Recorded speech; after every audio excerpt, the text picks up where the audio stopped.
जी, तो अब हम आते हैं इस सिस्टम के असल मकसद की तरफ, जिस मकसद के लिए ये सिस्टम डिज़ाइन किया है।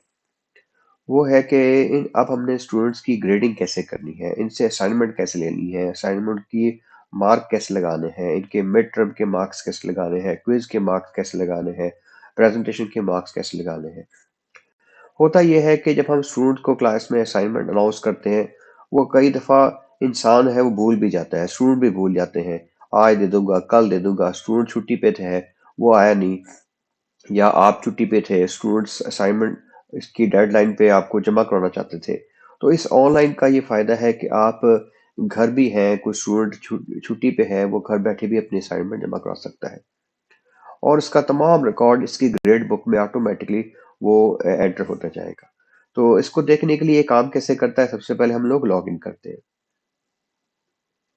लॉग इन स्क्रीन में अपना यूजर नेम पासवर्ड एंटर करें और लॉग इन कर लें। अब हम आए इस कोर्स की तरफ। इस कोर्स में हमने अपने तमाम स्टूडेंट्स को एनरोल कर लिया था। तो यहाँ देखें, यहाँ अब हमने एक असाइनमेंट स्टूडेंट से कैसे लेनी है। उससे पहले हमने ग्रेड बुक को समझना है कि ग्रेड बुक कैसे काम करती है। यहाँ देखें, यहाँ इसकी सेटिंग पे क्लिक करें और यहाँ ऑप्शन आएगी grade book setup. Grade book में अभी कोई ऐसी चीज नहीं है जिसका वो टोटल निकाल सके। देखिए, इसमें हमने जारी सी बात है, सेशन मार्क्स का मेन मेरा मकसद है, और जो फोकस है वो सेशन मार्क्स को ऑनलाइन रखना है। तो सेशन मार्क्स के साथ साथ हम मिड टर्म का रिकॉर्ड भी रख सकते हैं। जब हम कोई असाइनमेंट स्टूडेंट को देते हैं तो ऑटोमेटिकली ग्रेड बुक में वो असाइनमेंट शो होती है, और जितने उसके मार्क्स रखे होते हैं वो उसका वेट नजर आ रहा होता है। अगर हम कोई क्विज रखते हैं तो वो क्विज भी इस ग्रेड बुक में ऑटोमेटिकली शामिल हो जाएगी। अगर हम कोई प्रेजेंटेशन देते हैं या प्रोजेक्ट देते हैं, वो भी इस ग्रेड बुक में यहाँ शो हो जाएगा। लेकिन अगर कोई ऐसी चीज है जो कि स्टूडेंट सबमिट कराते हैं, जो हमने खुद एंटर करनी होती है, जैसे मिसाल के तौर पर मिड टर्म है या फाइनल टर्म है, तो वो हम कैसे एंटर करेंगे? उसके लिए हमें एक ग्रेड आइटम ऐड करना पड़ेगा खुद से। तो यहाँ से ऐड ग्रेड आइटम पे क्लिक करें, और इसके बाद इस आइटम का हम नाम रखते हैं, जो नाम है जाहिर सी बात है मिड टर्म। उसके बाद ग्रेड टाइप वैल्यू है या स्केल है, जाहिर सी बात है वो वैल्यू होगी, स्केल नहीं होगा। तो वैल्यू हम रख सकते हैं, जैसे हमारा अगर मिड टर्म 30 मार्क्स का है तो हम 30 रख देते हैं।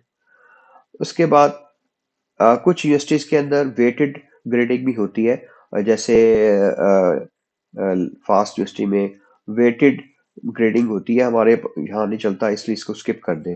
वो वेटेड में होता है कि वो एवरेज मार्क्स लगा देता है खुद ब खुद, कि जो टॉपर स्टूडेंट है उसके अकॉर्डिंगली वो क्लास के बाकी मार्क्स को एडजस्ट करता है, वो हमने नहीं करना फिलहाल। तो हमने यहाँ मिड टर्म के मार्क्स एंटर कर लिए कि ये टोटल 30 मार्क्स है मैक्सिमम, इसमें से जो जो आएंगे हम उसको एंटर कर देंगे। तो यहाँ देखें, ये मिड टर्म के मार्क्स अब हमारे पास शो हो रहे हैं। तो अब हम एक असाइनमेंट स्टूडेंट को देते हैं। अब यहाँ देखेंगे कि एक असाइनमेंट स्टूडेंट को कैसे हमने देनी है। तो यहाँ इसी कोर्स के लिंक पे क्लिक कर दें। ये मेन पेज जो पहले भी आया था। सबसे पहले आपने जो काम करना है वो टर्न एडिटिंग ऑन करना है। जब तक ये एडिटिंग ऑन नहीं करेंगे, हम कोई स्टूडेंट को असाइनमेंट नहीं दे सकते। यहाँ हमने तो जो भी रिसोर्स, कोई भी एक्टिविटी एंटर करनी है वो यहीं से हम ऐड करेंगे। इसके साथ साथ अगर हम कोई टॉपिक पढ़ा रहे हैं, वो टॉपिक भी यहाँ से हम एंटर कर सकते हैं। आज हमने क्या टॉपिक पढ़ाया, उस टॉपिक से मुतल्लिका जो प्रेजेंटेशन है, जो नोट्स है, वो भी यहाँ हम शेयर कर सकते हैं। तो ये बड़ी आसानी है, हमें बजाय कि ग्रुप में शेयर करना पड़ता है। स्टूडेंट घर बैठे ऑनलाइन जब भी लॉगिन करेगा, वो यहाँ बैठे बैठे आज के नोट्स या आज की किताब, जो भी आपने चीजें शेयर की है, वो यहाँ से बैठ के उसको एक्सेस कर सकते हैं। व्हाट्सएप में होता है कि मुख्तलिफ ग्रुप्स होते हैं, और कोई चीज़ जो है वो मिक्स हो जाती है। व्हाट्सएप में आपको पता है इतने सारी चीज़ें एक साथ शेयर हो रही हैं, तो असल जो काम की चीज़ है वो मिक्स हो जाती है। तो यहाँ जो भी चीज़ शेयर करेंगे वो उसी कोर्स के उसी पैनल पे पड़ी रहेगी, अगले साल भी पड़ी रहेगी, और जब चाहे स्टूडेंट्स को एक्सेस कर सकते हैं। चले, एक स्टूडेंट को असाइनमेंट हमने कैसे देनी है, इसके लिए सबसे पहले हम करेंगे ऐड एक्टिविटी और रिसोर्स। तो यहाँ दो तरह की चीजें हैं, या एक्टिविटी है या रिसोर्सेज है। रिसोर्स से मेरा आपने को बुक शेयर करनी है, फाइल शेयर करनी है या फोल्डर शेयर करना है या कोई यूआरएल शेयर करना है, वो यहाँ से शेयर कर सकते हैं। एक्टिविटी में हम assignments, chatting, choice, database, external tool है, फॉरम है, ग्लॉसरी है, एचएसपी है, H5P है, लेसन, क्विज, बहुत सारी चीजें हैं। लेकिन फिलहाल हमारे जो मुतलका है वो हम असाइनमेंट है या क्विज है। तो हम असाइनमेंट एक स्टूडेंट को देना चाहते हैं, तो असाइनमेंट पर क्लिक करें। तो हमारी असाइनमेंट का नाम है असाइनमेंट 1, तो इसका नाम हम रख देते हैं। ये पहली असाइनमेंट है। अब इसमें हमने क्या करना है, फॉर एग्जांपल इसका नाम है, असाइनमेंट है ट्रांसलेशन ऑफ, हमने स्टूडेंट को असाइनमेंट दी है पैरा, पहले पैरा की ट्रांसलेशन लेके आनी है फॉर एग्जांपल। उसके बाद अगर कोई हमने उसके साथ तस्वीर अटैच करनी है, कोई डायग्राम अटैच करनी है या कोई फाइल अटैच करनी है जो स्टूडेंट के रेफरेंस के तौर पर इस्तेमाल होगी, तो वो भी हम कर सकते हैं। तो आगे आगे देखिएगा, इसमें एक असाइनमेंट के अंदर इतनी ऑप्शनें हैं कि बंदा हैरान होता है कि कोई ऐसी चीज नहीं है जो हम सोच सकें और सिस्टम में ना हो। अब यहाँ देखें कि असाइनमेंट सबमिट कब से करवा सकता है, ये डेट भी हम सेट कर सकते हैं। ड्यू डेट क्या होगी, ये भी हम सेट कर सकते हैं। कट ऑफ डेट के इसके बाद मजीद नहीं जमा करा सकते। उसके बाद हमें भी रिमाइंड करवाएगा कि ये असाइनमेंट सबमिट हो चुकी है और मुझे भी याद कराएगा कि इसकी आपने ग्रेडिंग करनी है। सबमिशन टाइप कैसी होगी, ऑनलाइन टेक्स्ट की शक्ल में होगी या फाइल की शक्ल में होगी, ये हम सेट कर सकते हैं।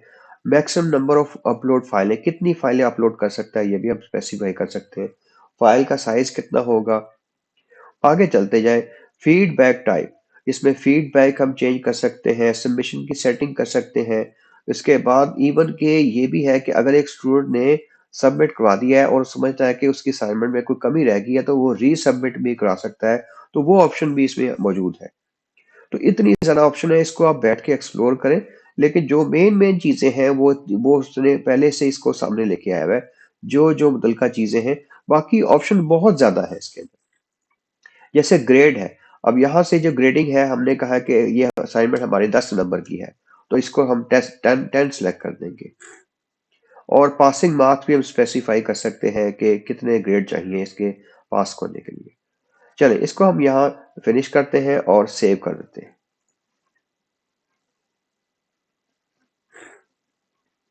तो यहाँ देखें कि असाइनमेंट 1 यहाँ शो होगी। अब हम आते हैं ग्रेड बुक के अंदर।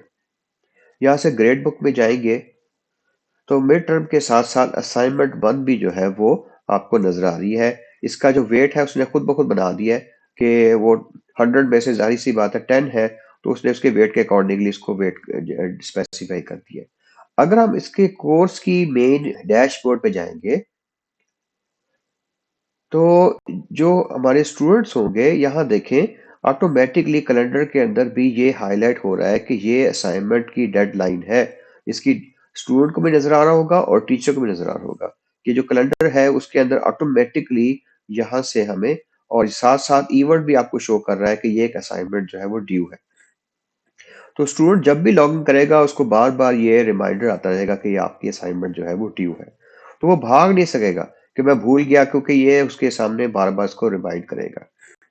अब हम आते हैं इसकी हमने मार्किंग कैसे करनी है। इसी कोर्स में वापस जाएंगे और हमने जाना है ग्रेड बुक में। अब यहां से हम इसकी ग्रेडिंग कर सकते हैं। ग्रेडिंग कैसे करनी है, फॉर एग्जाम्पल असाइनमेंट 1 पे हम क्लिक कर दें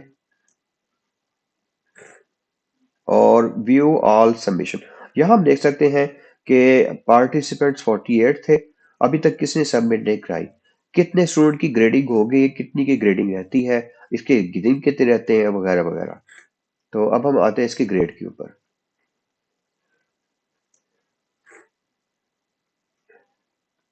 ये फॉर एग्जाम्पल पहला स्टूडेंट है। अब ये पहला स्टूडेंट है, अभी उसने चूंकि असाइनमेंट जमा नहीं कराई। यहाँ से अगर उसने जमा कराई होती तो हम उसको देख लेते और उसके साथ ही उसकी मार्किंग कर देते। तो इस तरह हम तमाम स्टूडेंट की जो है बारी बारी मार्किंग कर सकते हैं। तो अब हम इसको क्लोज कर देते हैं।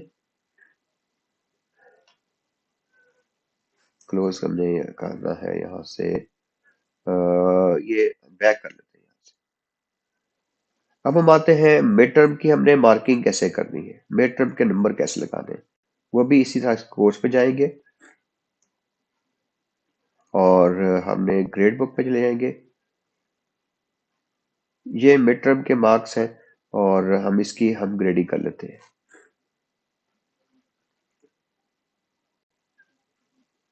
हाँ, हाँ, इसकी ग्रेडिंग जो है वो देख लेते हैं।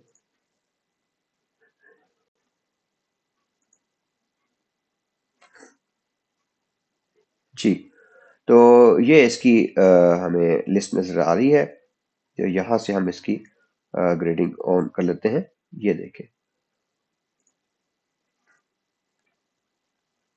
तो यहाँ से हम स्टूडेंट की जो मिड टर्म के नंबर हैं, जो उसने पेपर दिए थे, और साथ साथ हम फीडबैक भी दे सकते हैं कि हमने स्टूडेंट को कोई देना है कि गुड वर्क, एक्सीलेंट, या मेहनत करें वगैरह वगैरह। तो यहाँ तमाम स्टूडेंट की हम ग्रेडिंग कर सकते हैं। तो होगा ये है कि तमाम जो हमारे इसके पार्ट्स हैं, mid term, final term, assignments, quizzes वगैरह, वो ओवरऑल इसके स्टूडेंट की पेन पिक्चर बन जाएंगी। अब ये है कि ये तमाम रिकॉर्ड आपके पास हर वक्त दस्तयाब होगा। अगर आपका कोई पेरेंट टीचर मीटिंग है, या आप किसी जगह जाते हुए किसी स्टूडेंट का वालिद मिलता है और वो कहता है कि मेरे स्टूडेंट की क्या पोजीशन, मेरे बेटे की क्या पोजीशन जा रही है, तो वो आप उसको वहीं बैठे बैठे इसका तमाम रिकॉर्ड दिखा सकते हैं कि इसके मिड में इतने नंबर है, फाइनल में इतने टर्म नंबर है, वगैरह वगैरह। तो इसमें देखें कि ऐसी कोई चीज नहीं है जो आप सोच सके और इसमें ना हो। यूनिवर्सिटी की तमाम एक्टिविटी से हवाले से जो भी काम आप सोचेंगे वो इसमें मौजूद हो। तो ये थे इसके अंदर ग्रेडिंग का सिस्टम कैसे काम करता है।